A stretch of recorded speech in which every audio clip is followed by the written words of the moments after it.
우리 하나님의 은혜와 축복이 여러분과 함께 하시기를 바랍니다. 오늘은 내 마음의 포도원이란 제목으로 말씀을 나누려고 합니다. 다른 나라를 여행을 하다 보면은 아름다운 마을이나 도시 전체가 공원처럼 가꾸어져 있는 것을 보면서 세상이 어떻게 이렇게 아름답게 가꾸었을까 하는 그런 생각이 들었습니다. 미국 사람들은 대부분의 집들을 가지고 있는데 그 집 앞에 보면은 잔디밭을 한 100평이나 200평쯤 가꾸는 사람들이 많고, 그 잔디밭에 보통 큰 나무들 100년이나 200년쯤 된 나무들이 있어서 어떻게 저렇게 큰 나무들이 집집마다 앞에 있을까 하는 그런 신기한 생각이 들었습니다. 우리나라는 경제적으로 좀 풍요한 사회를 만들어 가지만 앞으로 서양처럼 아름다운 전원도시 또는 공과 같은 그런 도시를 만들기는 얼마나 어려울까. 홍천같이 조그마한 이런 도시들도 좀 망가지는 듯해서 좀 안타까운 생각이 듭니다. 집이나 정원이나 또는 도시나 사람들이 가꾸기에 따라서 달라지는 것입니다. 아름답게 가꿀 수도 있고 가꾸질 않게 되면은 또 황폐해지게 마련인 것이죠. 오늘 성경의 말씀에 보면 한 농부가 포도원을 만들었다고 되어 있습니다.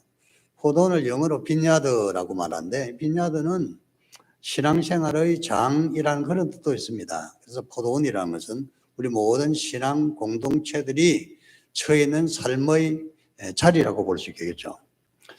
농부가 비옥한 땅을 준비하고 땅에 돌을 골라내고 가시와 잡목들을 자르고 원두막을 짓고 그리고 울타리를 해서 때가 돼서 포도를 기대하고 포도원에 갔더니 아름다운 포도는, 맛있는 포도는 없고 야생의 들포도가 맺혔다고 되어 있습니다. 이 들포도는 먹을 수 없는 포도, 벌레 먹고 냄새나고 썩은 포도를 말하는 것입니다. 아무리 배가 고파도 썩은 포도를 먹을 수는 없는 것입니다. 그래서 농부가 그 아픈 마음을 노래한 것이 바로 오늘의 말씀입니다. 들포도를 보고서 한탄하는 이 농부는 바로 하나님을 가리키는 것이죠. 오늘 말씀의 삶의 자리는 이스라엘의 역사에서 우시아 왕 시대입니다. 우시아 왕 시대는 어떤 시대냐 하면은 이스라엘 역사에서 다윗 이후에 황금기를 살아갔던 시절입니다.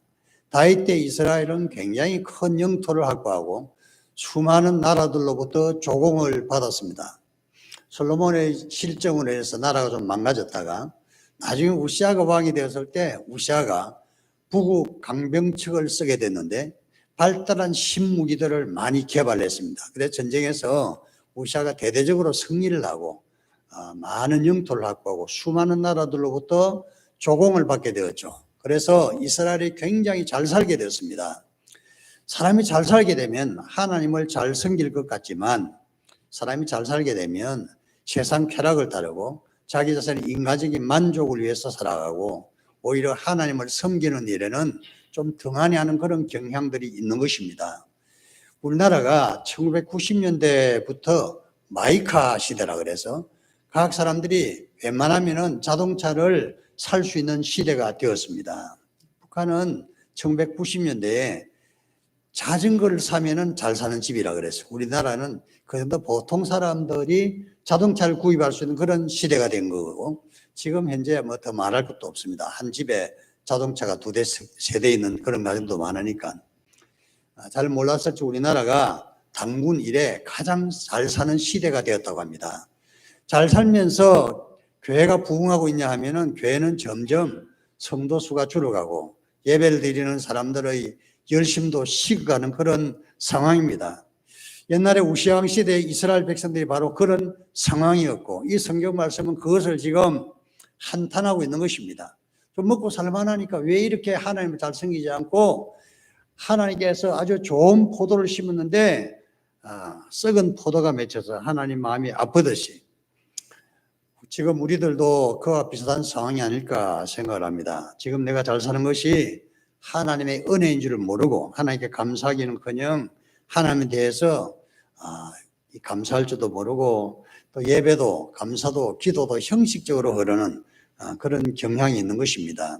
만약에 그렇다 그러면은 우시아 왕 시대 이사야를 통해 주신 그 말씀이 오늘 우리에게 주시는 말씀으로 들을 수가 있는 것입니다. 말씀을 통하여 우리 모두에게 은혜가 되시기를 바랍니다. 첫째 우리가 주목할 것은 여기 포도원이 나오는데 포도원은 우리의 마음이라는 것입니다. 내 마음이 포도원이라는 것입니다. 포도는 우리 마음이, 우리 마음밭이 포도원이, 그 마음밭은 기름지, 비옥한 땅과 같다고 말씀하고 있습니다. 하나님이 택한 백성들의 마음은 비옥한 땅과 같습니다. 무엇을 심어도 잘 자라는 마음밭이 아주 좋은 것입니다. 어떤 사람의 마음은 단단하고 딱딱하고 길가 같아서 싹이 나다가 자라기도 전에 죽어버리기도 하고 아예 싹이 나지도 않는 그런 마음밭이 딱딱하고 아주 황폐한 그런 사람들이 많은데, 예수를 믿는 사람들은 사실은 마음밭 자체는 굉장히 비옥한 땅이라는 것입니다. 하나님의 말씀 들을 때 아멘하고 받고 그 말씀대로 살려고 대부분 노력하는데, 어느 순간 이 비옥한 밭이 하나님의 말씀보다는 세상의 어떤 것들을 추구하게 되면은 그 잡초들이 무성해지는 그런 상황이라는 것입니다. 우리 마음밭이 너무 순수하기 때문에 무엇을 심어도 잘 자라는 것이죠. 아는 목사님이 포천 이동에 밭을 하나 사서 거기에 뭘 심었다고 하면서 자랑을 종종 하고, 감사 동기라 언젠가 전화가 와서 포천 이동에 밭에 수확할 것이 많이 있으니 수확하러 같이 가자 그래서 즐거운 마음으로 가게 되는데, 집을 흙집으로 좀 예쁘게 지어놓고 밭에 텃밭이 한 100평쯤 되는데 옥수수라든지 감자라든지 참외라든지 그런 다양한 것들을 심고 기대러 갔는데, 가보니까 밭이 황폐하게 되어 있었습니다.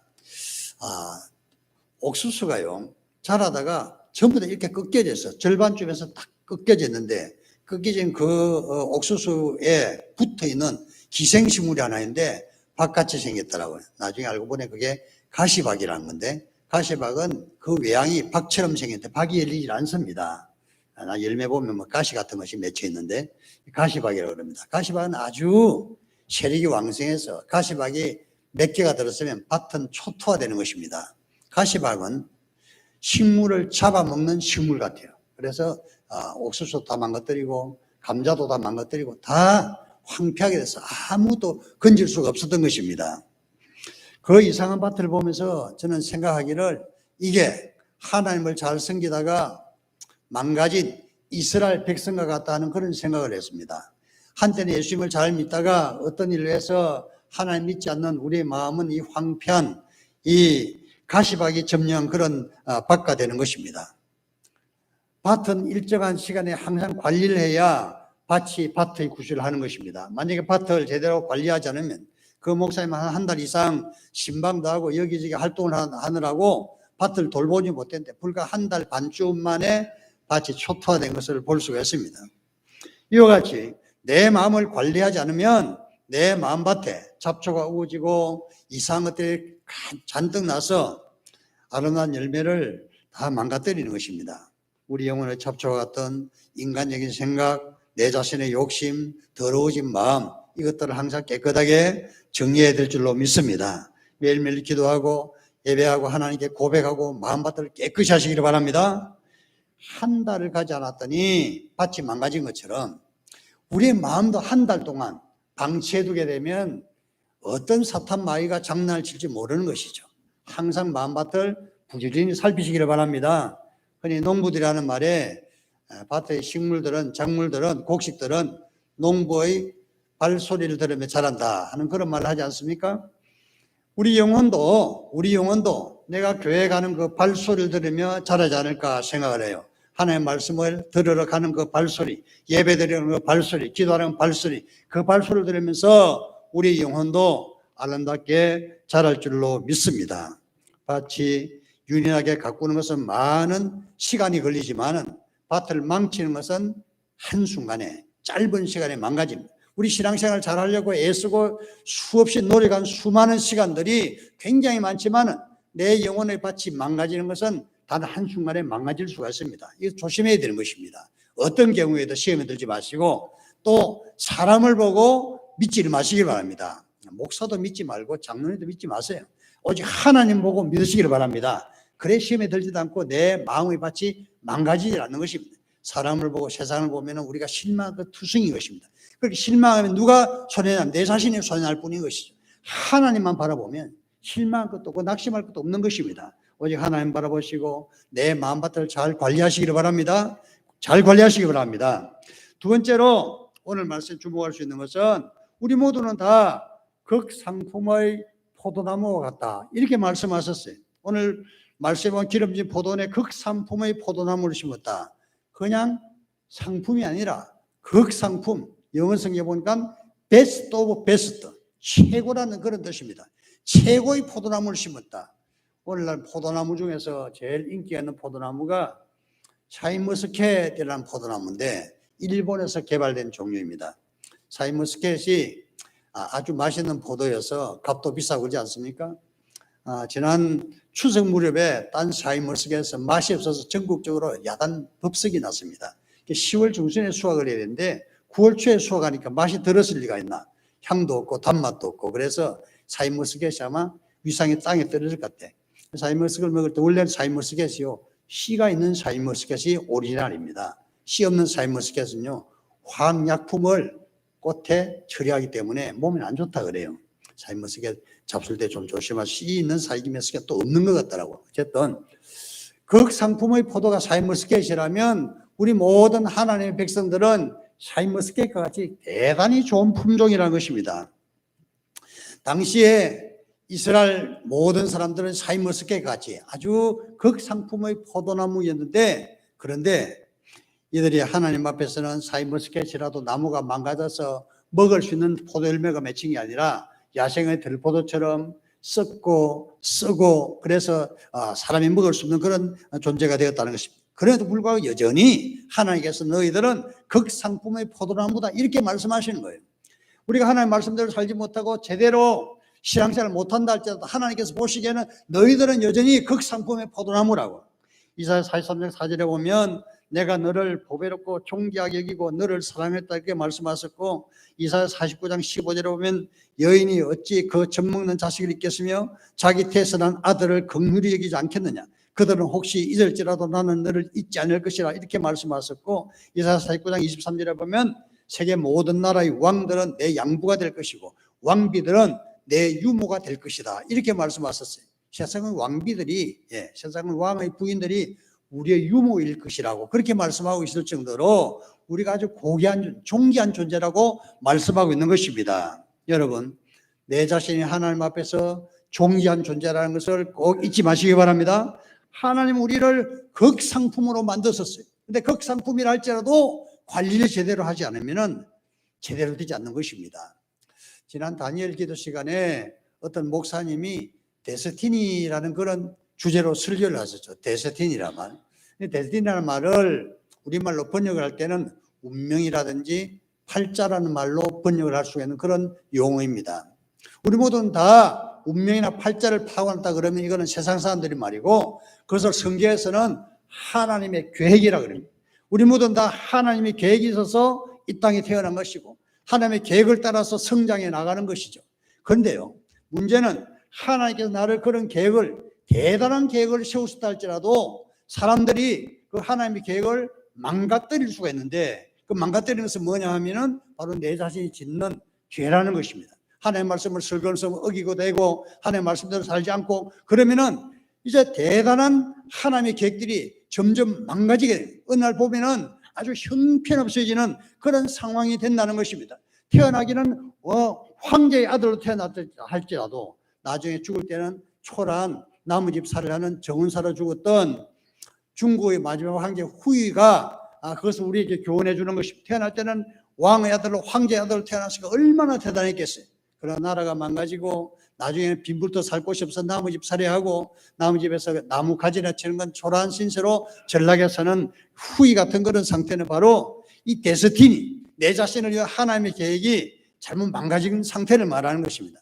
하나님께서 우리를 보배롭고 존귀한 존재로 만드시고 극상품의 포도나무로 우리를 이 땅에서 세워주신 것입니다. 그러므로 그 하나님의 계획에 맞게끔 항상 하나님께서 우리를 원하시는 대로 우리가 바른 선택을 하고 하나님의 말씀대로 살아가야 할 줄로 믿습니다. 그때 하나님께서 나를 위한 놀라운 계획들이 이루어지게 될 겁니다.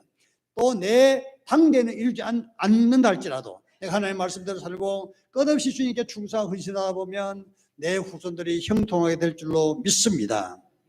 세상에서는요, 다른 사람이 나를 망치는 것이 아니라 오직 내 자신만이 나를 망칠 수 있을 뿐입니다.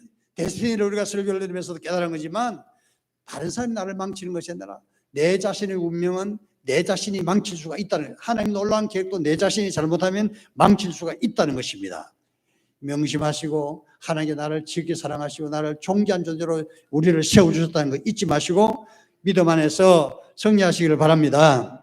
세 번째로 우리는 그러므로 다시 좋은 열매를 맺어야 한다는 것입니다. 우리가 좋은 열매로 하나님께 실망 끼치지 않고 하나님께 영광 돌리고 하나님께서 기뻐하시는 성도들이 되어야 할 줄로 믿습니다. 좋은 열매를 맺는 방법이 성경에 나와 있습니다. 여기 이사야서 5장에 보면은 거기에는 망가진 밭과 쓸모없게 된 열매를 언급하고 있다 그러면은 갈라디아 6장에 보면은 이제 망가진 그 나무가 다시 어떻게 하면은 좋은 열매를 맺을 때에서 말씀하고 있는 것이죠. 갈라디아 6장 6절에 7절에서 9절에 보면은 스스로 속이지 말라. 하나님은 없이 여김을 받지 아니하시나니 사람이 무엇으로 심든지 그대로 거두리라. 자기 육체를 위하여 심는 자는 육체로부터 썩어질 것을 거두고 성령을 위하여 심는 자는 성령으로부터 영생을 거두리라. 이렇게 말씀했습니다. 이게 중요한 핵심 포인트가 한 세 가지가 있는데요. 첫째는 뭐냐면은 스스로 속이지 말라 이렇게 말씀하셨어요. 스스로 속이지 말라. 스스로 속이지 말라. 우리는 사실 다른 사람들 속이면서 살기가 쉽습니다. 성철이라는 스님이 마지막에 죽기 바로 직전에 내가 온 천하 중생들을 다 속여 먹었다 하는 그런 고백을 하지 않았습니까? 무엇을 속였는지 우리는 모르지만은 그 많은 사람을 속였다고. 우리는 다른 사람을 속이는 것이야 얼마든지 속일 수가 있죠. 근데 속일 수 있는 존재는 바로 자기 자신이라는 겁니다. 자기 자신을 속이지 말라. 너 스스로에게 너를 속이지 말라 하는 그 말씀을 하고 있습니다. 스스로를 속이지 말라. 누가 나를 보고 믿음이 좋은 목사님이다 그렇게 말할 수는 있겠죠. 근데 내 스스로 볼 때는 나는 믿음이 좋은지 안 좋은지는 내가 알고 있는 것입니다. 여러분 스스로 생각해서 믿음이 만약에 조금 부족한 것이 있다면 보충하시기를 바랍니다. 다른 사람이 참 어때 그 사람이 그렇게 믿음이 좋냐고 이런 말들에 흔들리지 말기를 바랍니다. 아무 소용이 없어요. 그 사람 나를 어떻게 알겠어요? 예. 내가 알고 있는 것이죠. 내가 믿음 생활을 어떻게 하는지, 하나님 앞에 진실한지, 경건한지, 그건 내 자신이 아는 것입니다. 여러분, 하나님 앞에서 속이지 말고, 하나님 앞에 진실하시기를 바랍니다. 하나님 앞에서 정말 바르게 살아야 돼요. 하나님 앞에 바로 경건하게 살아야 되고, 믿음으로 살아야 하는 것입니다. 그것은 하나님께 내 자신의 문제죠. 스스로 속이지 말라. 속이면은 아름다운 열매를 맺을 수가 없는 것입니다. 그리고 여기 보면은 자신의 육체를 위하여 심는 자는 육체로부터 썩어질 구하고 성령으로 심는 자는 좋은 것을 거둘 것이라고 말씀하고 있습니다. 그러므로 하나님을 잘 섬기시기를 바랍니다. 오늘 여기에 꼭 해당되는 성경에 나오는 사람들이 몇 사람이 있는데요. 스스로 속이지 않고 하나님 앞에 정직하고 진실하게 살아갔던 사람, 하나님의 영으로 충만한 사람, 요셉 같은 사람입니다. 요셉은 어린 나이에 형의 모함을 받아서 외국으로 종으로 팔려갔지만 그곳에서 주인마님이 그를 유혹했지만 요셉의 생각에는 하나님께서 보시는 자, 내가 어찌 이 큰 악을 행하여 하나님께 죄를 지켰습니까? 하면서 자기선을 깨끗이 지켰습니다. 깨끗이 지켰더니 결과가 어떻게 되었습니까? 예, 감옥에 가게 된 거죠. 감옥살이를 했습니다. 하나님 말씀대로 살면은 세상적으로 영광스럽게 돼야 되는데 감옥에 가서 십몇 년을 거기서 죽을 고생을 하지 않았습니까? 생각해 보면 좀 안타깝기는 하죠. 그러나 하나님께서 하나님 앞에 진실한 이 요셉을 때가 되어서 다시 사용하셔서 애굽의 총리로 높은 자리에 올리시고 영광스럽게 해주신 것을 볼 수가 있습니다. 요셉은 스스로 속이지 않고 다른 사람을 속일 수 있는 것 위치에서 속이지 않고 하나님 앞에 진실함으로 인해서 좋은 열매를 맺었다고 볼 수가 있습니다. 요셉과 비슷한 나이에 왕이 된 사람이 있죠. 솔로몬이라는 사람. 솔로몬은 왕이 되어서 내가 어떻게 이 주의 백성들을 다스릴 수 있겠습니까? 나에게 지혜로운 마음을 달라고 하나님 기도했더니 하나님께서 솔로몬의 지혜를 주시고 지혜를 주신과 동시에 부귀와 영광도 덤으로 주셨습니다. 솔로몬이 부자가 되고 모든 나라를 지배하게 되었을 때 그는 자기 자신의 영광스럽게 한 그 하나님을 진실한 마음으로 예배하는 대신에 하나님을 속이고 사람을 속이면서 교묘한 말로서 다른 사람에게 자기 자신을 합리화시키면서 우상 숭배에 빠지게 되었죠. 그가 애국 공주를 왕궁에 들어섰을 때 그 애국 공주가 왕에게 말하기를, 솔로몬에게 말하기를, 내가 섬기는 신이 있는데 그 신전을 저기 지어달라. 그래서 하나님의 도시인 예루살렘에 바로 왕의 딸의 신전을 지어주었던 것입니다. 하나님의 도시에서 신전을 짓는다는 게 가당키나 합니까? 이스라엘 역대 왕자 그런 왕들은 아무도 없습니다. 솔로몬은 지혜롭다고 다른 사람들에게는 종교는 자유이고 어쩌고저쩌고 설명을 해줄 수는 있겠죠. 그렇게 해서 안 되는 것입니다. 그리고 나서 솔로몬 날마다 연회를 파티를 했다고 되어 있고 하루에 수백 마리의 소를 잡아서 날마다 육체를 위하여 살았죠. 육체를 위하여 심었던 것입니다. 솔로몬의 말로는 철하고 비참하게 끝장나고 그가 죽었을 때 나라는 분열돼서 정말 엉망진창이 된 것을 볼 수가 있습니다. 육체를 위하여 심는 사람은 육체를 따라서 썩어질 구하고 성령을 위하여 심는 사람은 영생을 얻을 것이라고 말씀하고 있는 것입니다. 그러므로 우리 모든 성도들은 좋은 열매를 얻기 위하여 성령으로 심으시기를 바랍니다. 성령으로 심으셔서 좋은 열매를 거두시기를 바랍니다. 하나님께서 보실 때 기뻐하시고 인정할 만한 그런 신앙생활을 하시기를 바랍니다. 한 달쯤 전에 순천에서 목회하는 목사님 오랜만에 우리 교회에 좀 들러서 이야기도 나누고 그런 이야기를 하다가 집에 가서 마음에 큰 감동을 받았다 그래요. 내가 무슨 감동을 줄 만한 그런 입장은 아닌데 그때도 마음에 큰 감동을 받고 그러면서 나한테 문자가 오기를 내가 만민교회를 위해서 뭔가를 좀 만들고 싶다고 하면서 한 달 동안 그냥 밤에도 일을 했다 그래. 그렇게 해서 밤에 한 달 동안 일을 해서 온갖 정성을 다해서 만들어서 지난 목요일 날 그 순천에서 6시간 차를 끌고 여기 가서 이렇게 성구들을 이렇게 내놨습니다. 그 성구들이 앞에 보이는 십자가하고요. 십자가 앞에 있는 이런 받침대 이런 것들, 교회 이제 올라오시면은 그 기퉁에 몇 가지 있는 그런 것들, 이 물건들을 그 목사님이 오래전부터 목공을 배워서 직접 성구를 제작하는 그 일을 합니다. 자기가 재료를 다 사고 모든 것을 하는데 비용도 굉장히 많이 들었고요. 그리고 비용도 많이 들었을 뿐만 아니라 이 성구들은 못을 쓰지를 않았어요. 피스를 한도 쓰지 않고 전부 짜맞춘 것입니다. 이제 조그마한 십자가들 다 짜맞춘 건데요. 얼마나 정밀을 요구하는 작업인지 모르겠어요. 그래서 드디어 이 물건을요, 지난주에, 이번 주에 다 만들게 됐는데 자기가 만들고 싶으면 다 만들었어. 그 사모님 표현을 하면 너무나 기뻐서 하나님 앞에 춤을 한참 추었다 그래요. 할렐루야. 자기는 성령의 감동으로 만민교회 이것을 만들고 싶어서 한 달 동안 만들고 다 만들고 보니까 너무나 예쁘고 잘 만들어져서 하나님 앞에 춤을 추었다는 거예요. 그래서 내가 참 할렐루야 정말 훌륭하구나 하는 걸 생각을 했습니다. 이런 일들은요 하나님께서 기뻐하십니다. 내가 돈을 주려고 하니까 어림도 없더라고요. 내가 돈을 왜 받습니까? 내가 좋아서 하는 일이고 하나님의 감동을 내가 하는데 왜 돈을 받습니까? 해서 그래서 내가 그런 말이요 이것도 좀 만들어 하고 다른 것도 이제 부탁했어요. 그랬더니 또 만들어 주겠다 그러는데 돈을 안 받겠다 그래서 좀 부담스럽긴 하지만 어쨌든 자기가 하나님께 주신 일이라고 생각해서 하는 것은 정말 아름다운 것입니다. 내 친구라서 그런 게 아니라 정말 훌륭한 목사님 같아요. 이런 하나님의 감동이 오면은 내가 무엇이니 주님의 교회를 위해서 보탬이 되는 일을 해야 되겠다 하는 것은 바로 성령으로 심는 것입니다. 성령으로 좋은 것들을 많이 심으시기를 바랍니다. 그러면 아름다운 열매로 하나님 기뻐하시는 극상품의 어떤 것들을 하나님께 주실 줄로 믿습니다. 이 은혜가 우리 모두에게 충만하시기를 주님 이름으로 축원합니다. 기도합시다. 사랑하는